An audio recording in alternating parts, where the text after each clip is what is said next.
Welcome to London, one of the richest cities in the world. But every night in this rich city, thousands sleep on the streets.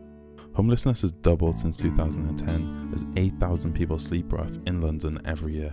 In Peckham, two ordinary businessmen had an extraordinary idea.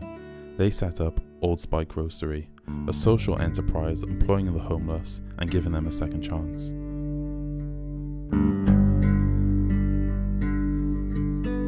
Old Spike Roastery is a social enterprise coffee roastery based in London. We train, employ and help house homeless people here in the UK and are set up to provide great quality coffee without compromise. The social element was just an idea. You think on paper it's actually going to make a real difference to people's lives, but then it's not until you actually see the change and difference it's making that you realise actually this works and it does actually make a difference. That's the thing that carries us through, knowing that what we're doing ultimately is making a difference to people's lives, and that's the kind of motivation that we have to kind of continue going and makes it enjoyable. We kind of came together, being long kind of childhood friends, and came up with this concept around doing kind of good business, but also having some sort of benefit to society in terms of our social impact. And now it's sort of about the future, about growing the business, and ultimately helping as many people as we can. Thomas, an employee at Old Spike, is busy serving and bagging up coffee. He became homeless in London after having been deported, penniless, from Indiana. I became homeless because when I came here, there was no it's not like I came on my own free will. So I didn't have any family here, I didn't have any money saved, I didn't have anything. So when I came here, it was basically just with my own two shoes and my belt. So I was pretty in a bad spot when I first got here. I was born here in Britain, and then when I was young, we moved to America, chasing the American dream, I guess. It didn't quite turn out that way, kind of had a bad childhood. When I was 24, I got into a car wreck and I broke my back. I was kind of in bad places either way. But then eventually I got myself into some trouble, and through a couple years of prison and immigration, I got deported back over here. This is what's led me into this country so far. It's pretty nice though, I like it. Old Spike work with the House of St Barnabas charity in Soho, London. They help find accommodation for the homeless and prepare them for lasting work. We're here to support people through the highs and the lows and moving from unemployment and homelessness into employment with secure accommodation. I got in touch with Old Spike Roastery soon after they established themselves. They were powered by a real vision around social impact. It started off with one of our graduates from the programme, Thomas, getting a job at Old Spike Roastery, and he's doing really well there. We've kept in really good contact with each other. I've been over to Old Spike Roastery to see him at work. The House St. Barnabas had referred me to Old Spike because they were looking for an assistant roastery person. So I came down here for an interview and we went from there. Here we are. My main job is to bag up coffee for wholesale orders, and we have subscription service too. And then on the other times I just barista. I was on a trip in Vietnam where I joined my partner on her travels. We went to this really beautiful silent tea house set up by deaf and mute ladies, and they got together and created this really beautiful space where the only rule is you have to be silent. I realised actually you can do business and good at the same time, and that's where the idea for Change Please came.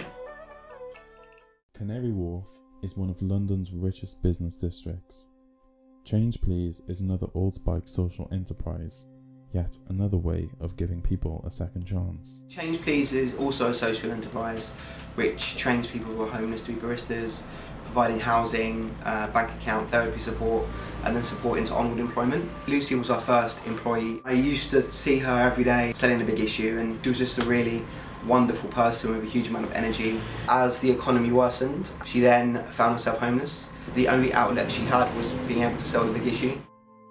I have worked 2 years, but no selling big issue magazine, no selling. Maybe 5-6 magazine per day, no have money. But the Change Please, every day I have money.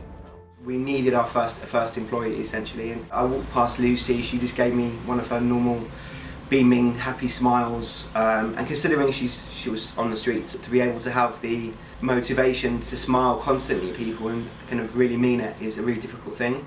And I just thought she would be a fantastic employee because we can train kind of these skills, but she's got all the natural elements.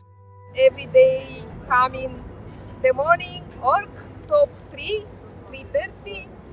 I'm okay. I'm happy. It's very important I have job. They've gone from, earning, I think, about £12 a day, so in the big issue, to a London living wage here, working at Change Please.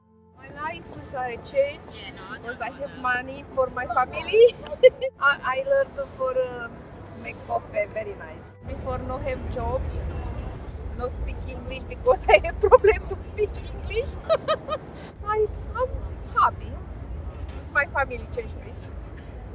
She's amazing at making coffee. And she's still today one of our most amazing employees. Lucy is a prime example of how Old Spike are helping to tackle homelessness in London. Richards and Jamal are passionate about this. Their idea is working so well that they're opening another shop soon, helping more people in need. I cannot wait for the opening of our new site called Spike and Earl in Peckham, Camberwell. This is a dedicated unit which really helps us to grow and increase our capacity. Thomas has a similar passion. He is excited to work at Spike and Earl as well. At the new shop, I'll be working over there occasionally. No, all the time. All the time. All the time. I guess the sky's the limit. It just depends on really how far I'm willing to work. With coffee, you can go as far as you want. So we'll see what happens. We're going to be referring more and more people from the programme to the opportunities that they have.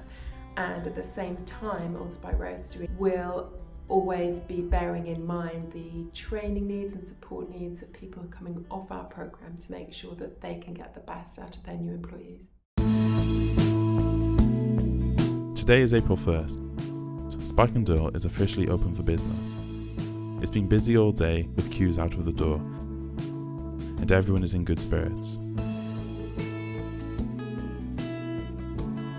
The opening of Spike and Earl has enabled them to employ more homeless people, upholding Old Spike's original ethos. Thomas is only part-time due to his benefits limiting the hours he can work.